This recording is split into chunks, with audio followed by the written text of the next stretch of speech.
Welcome to Mind Prosperity. Thank you so much for watching. And in today's message, we're going to ask a question. Is it disapproval or is it inner abandonment? Or let me ask it this way. Is it others that are disapproving of me, or am I actually struggling with inner abandonment? Because so many times we try to get to that place where we say, listen, I don't want to care what other people think about me, or others are criticizing me the whole time, or people's criticism is bothering me. But I've recently realized that a lot of time it's not people criticizing you, it's not people disapproving of you, it's your own inner abandonment that's causing you to believe that people are actually disapproving of you when they are not. There's something they call the looking glass self. And the looking glass self is how we imagine other people perceive us. So they're not necessarily perceiving us badly, they're not necessarily perceiving us negatively, but because we believe and we imagine they perceive or see us badly, that is what we feel. That's something called the looking glass self. And then there's another term called the spotlight effect. And the spotlight effect is when people overestimate how much others are focused on them. I'm like that when I'm going to the beach in December. That is when I use the spotlight effect. You overestimate how others view you. So you want to look good. People do that on December holidays. Everybody wants to look good because they think people look at them, not realizing that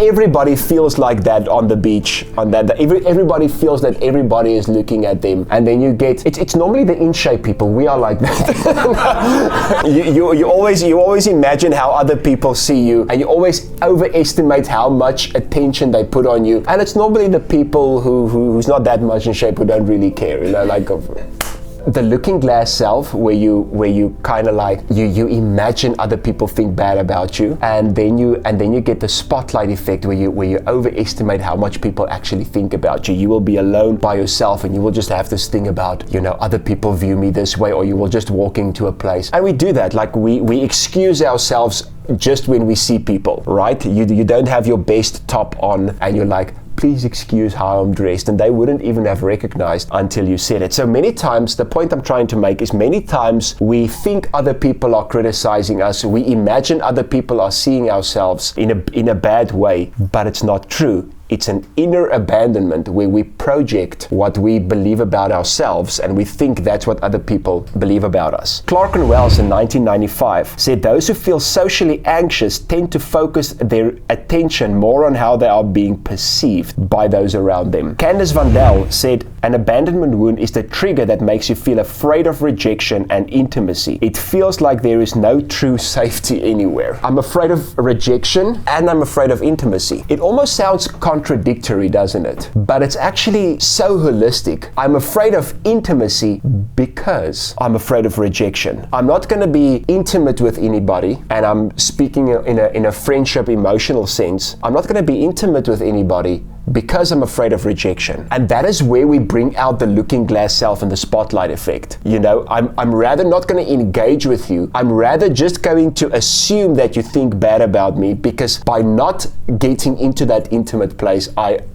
immediately protect myself of the rejection. So I want you to ask yourself this question. If you are a person that's really concerned on how others view you, if you're a person that thinks other people criticizes you a lot, I want to ask you this question. Are they really, or is it more an inner abandonment that you are dealing with? Is it more an inner abandonment that you are struggling with? I'm going to ask two questions, and I'm going to give a few points on both of the questions. The first question is, where does this inner abandonment come from? It's when you have been previously unfairly treated by people and it left scars. Previously somebody treated me badly, previously somebody hurt me, and it left scars. Now this scar is now being used as on other people. Because they treated me this way, because they saw me this way, now I just assume everybody is seeing me this way. And now I'm just projecting that thing again on other people, right? Statements like, and if you make a statement like this and this offends you, there might be an inner abandonment, so go work on it, okay? These are statements like,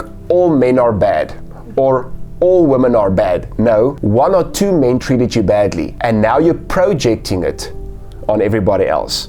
one or two women treated you badly, and now you're projecting it on everybody else. It's an inner abandonment. Maybe you worked for a boss that treated you harshly, and now you're like, all bosses are bad. Or maybe you went to a religious gathering where you had a bad experience. Now all of these people are bad, and you have this idea that all of these people are criticizing me. No, there might be a scar from the past that you haven't dealt with yet. The second thing, you felt overpowered by others. Feeling overpowered doesn't necessarily mean they treated you badly, but they did make you feel as if you were less. And because they made you feel as if you were less, and now you're at a place again where you just view yourself as less. Somebody overpowered me, or somebody tried to overpower me, and now I just have this picture that everybody wants to do it, right? So that picture is kind of like, you feel like people are disapproving of you. You feel like people think that they are higher than you. People think that you are kind of like this low person, but people don't think that. It's again an inner abandonment, and that's the way you see yourself. The next one, because you have not been validated, you do not validate yourself. Maybe you've grown up in a way, whether it's with family, whether it's with friends or peers or authorities, that never evaluated you. They always devalued you, and because you've always been devalued, that is the way that you see yourself. And because you see yourself that way, again, you are projecting that on everybody else, and you're seeing and you think everybody else is seeing you that way. And the final point I want to give you on where does this come from is, because you have been abandoned, now you abandon yourself. I want to say this again, because this is the core where everything leads to. Because you have been abandoned, or because you felt abandoned, I have to add, because sometimes you really have been abandoned, or in other times you just felt abandoned. But if you feel abandoned, and if you believe you are abandoned, for your mind and for your body, there's no difference, right? And now you abandon yourself. Now we come to that place where we can acknowledge that it's not people's criticism, it's not the way people view me, it's the way I view myself, it's the way I criticize myself, it's the way I devalue myself, and now I just believe other people are criticizing me, other people are seeing me like this, and other people are devaluing me. So we have to ask ourselves the question, if we feel like people don't like us the way we want them to. Because I've also done messages on how it's important not to worry that much, or how it's important not to care that much what others think. And that is important. But this is not a message for somebody that's actually dealing with criticism because they're doing something and they have to deal with criticism. This is a message for somebody that's criticizing themselves and they believe others are criticizing them when others are not. That is not disapproval. That's not others disapproving of you. That's you disapproving yourself. Now you're using this looking glass effect, and you're using the spotlight effect, and other people are not even thinking about you, and you believe they are discussing you. It's almost at a place where you feel paranoid. What did they say about me? That they aim this towards me? What did you mean by that? And if you don't get to that place where you heal this inner wound, and this is what we're going to speak about next week, we're going to speak about healing the inner wound and how to heal it. I know you're thinking like, but we need it in this message. Just check, we're still going to finish this message. Okay, so the first one that I dealt with is, where does this come from? And that's the point I've given you. And now we're going to speak about what are the responses. How do I respond because of what happened in the past? Before we go on, please like, please subscribe, please share this message if you believe it's going to help people, because I believe it will. Please leave a comment. And also remember, I do sessions in the workplace, families and groups, and individual sessions. So if you are interested to learn about that, please email me. My email address will be on the screen. And I also have online courses on my website. So please go visit our website. You will find more information about us, and you will see our online courses. The website address will be on the screen. Okay, so what are the responses? So if I have inner abandonment, what are the responses? And by looking at the responses, this will give you an idea whether you are struggling with inner abandonment or not. Okay. They seek and they love external validation. Love it when other people, it's almost like they crave it. I crave external validation the whole time. And the reason I'm saying they crave external validation the whole time is because external validation is temporary. It is like eating food that doesn't have a lot of nutrition in it. It tastes amazing for that moment. It gives you that high for that moment, but you're hungry again very soon. It's exactly what a person with inner abandonment will feel when they seek external validation. That external validation will feel amazing for that moment, but a half hour, a day later, they just crave it and need it again because they don't validate themselves internally. Okay. Then the looking glass self and the spotlight effect, which we have spoken about earlier, is applied a lot. A lot of times you will just have this imagination on what people think about you, or you will just like overthink what other people might think about you. You know, what do I think? What do they think about my clothes? What do they think about that statement? What do they think about this? Did I do this wrong? Did I do that? Maybe they are thinking about this. And please, by this, I'm not saying like dress badly and, you know, do and be whatever you want. I'm just saying, but if you constantly think like that, that might be a sign that there's maybe inner abandonment. Okay, so the next one, when you believe others disapprove of you where there's actually inner abandonment, that's another sign. I believe the whole time others are disapproving of me. So this is a bit different than imagination. Not just I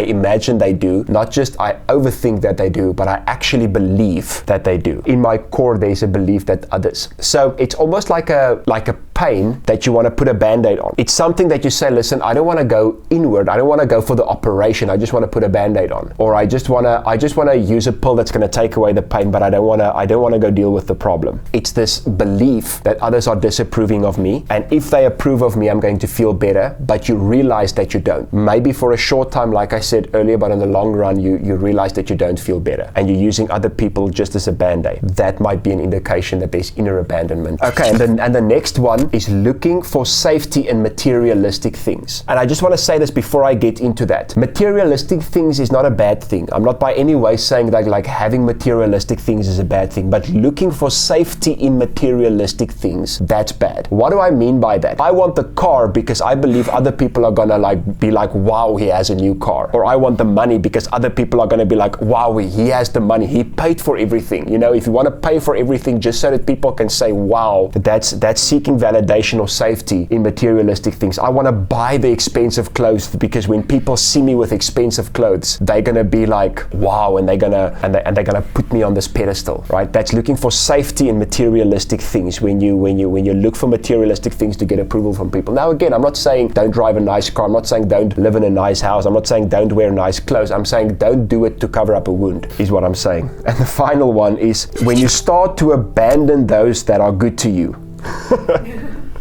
When you start to abandon those who are good to you because it's not familiar. And this is what Candice Van Dal actually said. People who have inner abandonment struggle with intimacy. Because I don't treat me well, it feels very unfamiliar when you treat me well. So I would rather, because you treat me well and it feels so strange, I'm so afraid that you will ever abandon me, I would rather abandon you ahead of the time. And in order to deal with all of those things, in order to become healthy, you have to sit down. Well, you don't necessarily have to sit down. Metaphorically, you have to calm down, just stop for a while, just be mindful for a while. I think mindful is the nice word to say, but just to stop for a while and say, listen, I'm going to stop thinking other people criticize me. I'm going to stop looking for the problem externally. I'm going to stop looking for safety in materialistic things. I'm going to stop using band-aids, and now I'm going to go inward, and I'm going to deal with my inner wounds, and I'm going to deal with my inner abandonment. How do I do that? See you guys next week. Thank you so much for watching. I love you from Mind Prosperity. In our next video, we're going to teach you, we're going to train you how to deal with and heal inner abandonment. See you soon again. Goodbye.